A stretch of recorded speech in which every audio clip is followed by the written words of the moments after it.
Welcome back to the channel. I'm Tony the Technician. Today we're going to be going into the 3rd gen Camaro and we're going to be replacing the Chinese cheap fans that come on these radiators that are very common.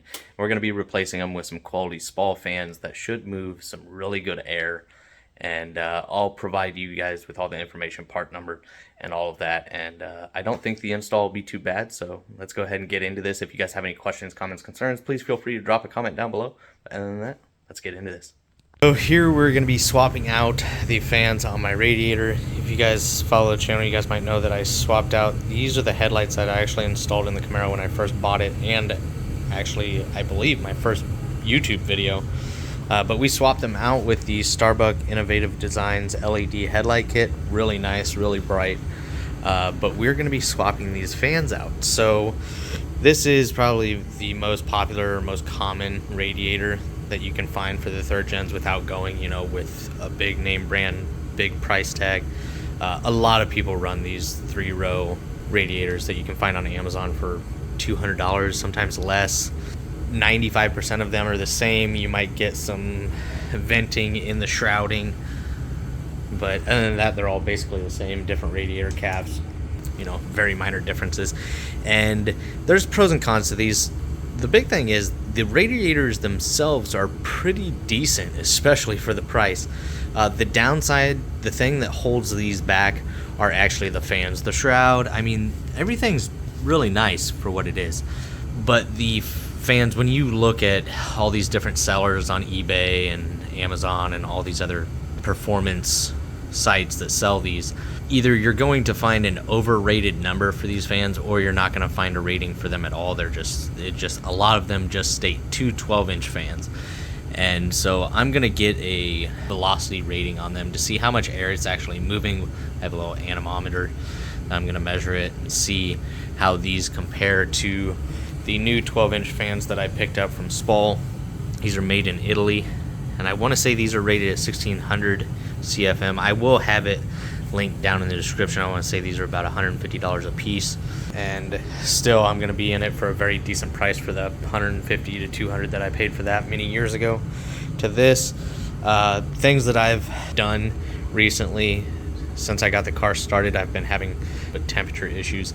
I had an issue because my thermostat housing sits up a little bit higher than my radiator cap, so it took a while to get the air bled out of that upper radiator hose. I had a bad temp sensor on my Phytech, which I just swapped out. And then other than that, the only thing that I did, which was really helpful, was the lower air dam to force air up into the radiator. That was a big thing, and I was seeing, you know, over 200, close to 220 as far as temps. Now it's actually around 195, I want to say, if I remember correctly. While these engines in the 3rd gens do like to run around 200, it's very common. I want to try and keep this thing as cool as possible, and I just have my fans on switches. So we're going to be swapping these out, and I'll show you guys close up once I get these unbolted, show you the design difference, the blade design difference, and obviously you can tell these are quite a bit thicker. The blades are going to be at a little bit more of an angle, so we'll see what the noise difference is as well. I definitely think there's going to be a huge improvement. I have a couple buddies that are running these, and there may or may not be some modification. I'm going to unbolt these and see if I can just bolt those ones in. I don't think the mounting points are going to be the exact same, so I may have to take this shroud off and drill new holes in it. Not a big deal whatsoever. Should be pretty simple. Let's go ahead and see what these read out at on the anemometer. Just for testing purposes, we're going to be doing a reading in feet per minute, and we're going to have it set at max, so since you guys won't really be able to see it while it's in front of the fan, have it set at max so we can pull it out and actually see what the reading is. So go ahead and turn the fans on.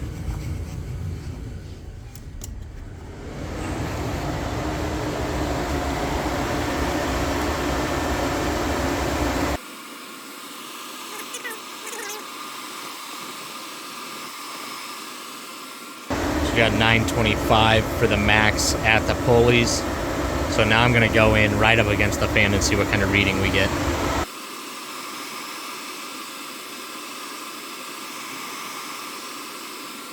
So 1240. Once again, that's reading feet per minute. Now I'll go ahead and get these swapped out and see what kind of reading we get on the new fans. Got the entire shroud and fan setup out.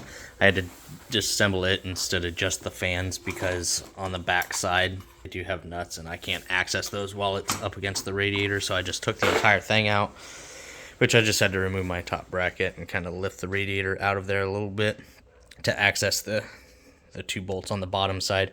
And keep in mind that it is best to run each fan on their own individual relay as well, which mine was already wired up that way.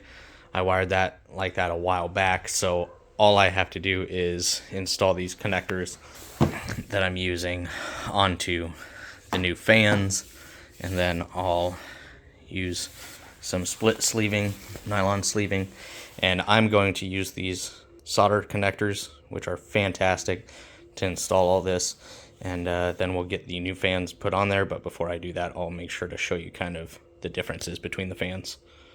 Just got done installing the heat shrink solder connectors. Absolutely love these things. Anytime I can use them, I do. It saves me from breaking out my soldering iron and all of that. The only time I can't really do that is when I'm in tight areas and I can't really get my heat gun in there to heat it without heating everything else. But anytime I can, I always use these solder connectors. So we got these original fans that came with the radiator off, and just some of the differences. The new Spal fan is going to be a 5-blade versus the 10-blade. So primarily the difference besides the blades is going to be the angle, the width of the blades. And if I remember correctly, these are designed more to produce decent airflow, but primarily to keep the noise of the fan down, which honestly, I don't care how loud or quiet the fans are as long as they perform the way I need them to. So I definitely think this one's going to move more air. It might be slightly louder, but I definitely think it's going to help improve cooling. This one is roughly 2.5 inches tall, whereas the Spal are 3.5 inches tall, so quite a bit taller. Now I'm going to center this and drill new holes because none of them do line up, and these tabs, I was kind of hoping they would work on here, and I'm sure I could modify them just by sanding some of this down, but they don't just go on. It's going to be easy enough. They give you different mounting options anyways, so I'm just going to use probably these and just mount them on here once I get it centered, and then just make sure that this is pushed over far enough. Then we'll test them out, and in the future, if I need to, I can always come in and I can open up this shroud as well, but I'm not too worried about that right now. So I'm gonna go ahead and get these mounted on the shroud and we'll get them reinstalled. So we got them drilled out. I did kind of angle them to where the wires are more towards the center because these are where my connectors are and the wiring is gonna go underneath in the middle. They are a little bit offset just because of where the locating points are. If I would have made this the same as this one over here, then it would have been off to the side. I made sure they were center on the holes, drilled new holes and mounted them in, and now it's all fingerprinted up, so I'm going to give it a wipe down and put my fingers on it again and get it back in there. So let's go ahead, and it should just be as simple as plugging it back in, and the tough part will be getting these bottom bolts back in the radiator. So here we are under the car. Here's my crank pulley. This is the bottom one. I got it sitting on a couple 2x4s just to be able to get this bolt and that bolt in. Put a nut on the back side of that. That's real fun, but it probably took me about 10 minutes. I got each one started, and then I ran up top, did the top two, and then came back and snugged these down. And then I just simply plugged in my 2 connectors. I'm going to pull the wiring back through to the front grill, zip tie the excess, and then remount the radiator. Alright, so we're all bolted in and cleaned up. Looks nice. You can definitely tell the fans are much closer to the pulley setup now. I can tell you, I just turned them on just to make sure that they did turn on. They do work. I haven't tested them yet. And just make sure that everything is still the same as before. So feet per minute, set it max. So we're going to do it from the front of the pulleys and then move not very far to the actual fan.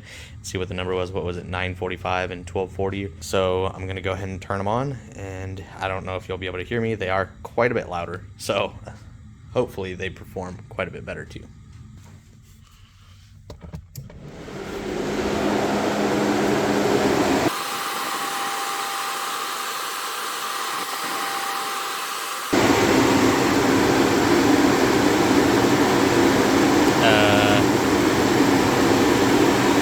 Okay.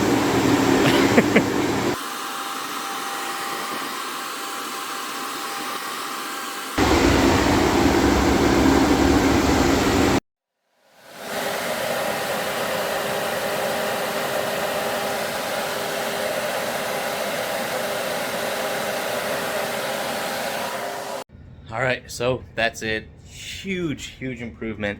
Now keep in mind, the measurements we were taking were just feet per minute. It isn't CFM. That's cubic feet per minute. And the last clip I just showed you guys, where you can catch it right at 1,500 and something, it's dropping, because the only way to measure on this in cubic feet per minute is it doesn't allow you to have the max setting on, so it won't hold it or lock it in place at whatever the max is. So that's why I was running just feet per minute. These do run 1600 CFM. As you can see, it was already dropping, so you saw the 15 whatever. I can already tell with those measuring, what was it, 945 feet per minute, and then 1240 feet per minute, not CFM. That is far less than the 45. I don't know what happened on the first test where it just like maxed out at 60 something hundred, but I did it 3 more times. I got 45, 48 consistently, and that's huge. So I can tell, even without that little anemometer, which I am not a professional in that. I'm sure if I just spent a little bit of time doing some research, I could really figure it out. But I figured if I did a test with one measurement on both fans, it would at least give me an idea of what the difference was between the fans, even though we're basically just measuring velocity or how fast the air is moving. I can tell not only by how much louder these are than the other fans, which I really don't care. As long as it cools and performs the way I want it to, that's what matters. Just when I turn them on and put my hand in front of that thing, it is a huge difference. I mean, I want to say over double the amount of air movement from those stock Chinese fans. So yeah, while these did okay, they're definitely not great fans. I didn't have any issues with them. They're just not, probably better for like 4 cylinders, maybe a V6. But when you get into some V8s, especially if you have a performance engine, you're definitely going to want something that moves a little bit more CFM. So here's the part number on it, but I will also have this link down in the description for you guys if you guys are interested. But definitely a huge improvement switching to the Spal fans. And install maybe took hour and 15 minutes, and that's with recording, so you guys can probably get it done faster if you guys have a similar setup. And stay tuned, because as soon as it starts to consistently stay nice outside, I'm going to finish cleaning this thing up and we're going to go get it wrapped. So I really hope you guys enjoyed. If you guys did, please make sure to smash that thumbs up, leave a comment down below of your guys' thoughts, and as always, if you haven't subscribed, make sure to subscribe, and I'll see you guys next time.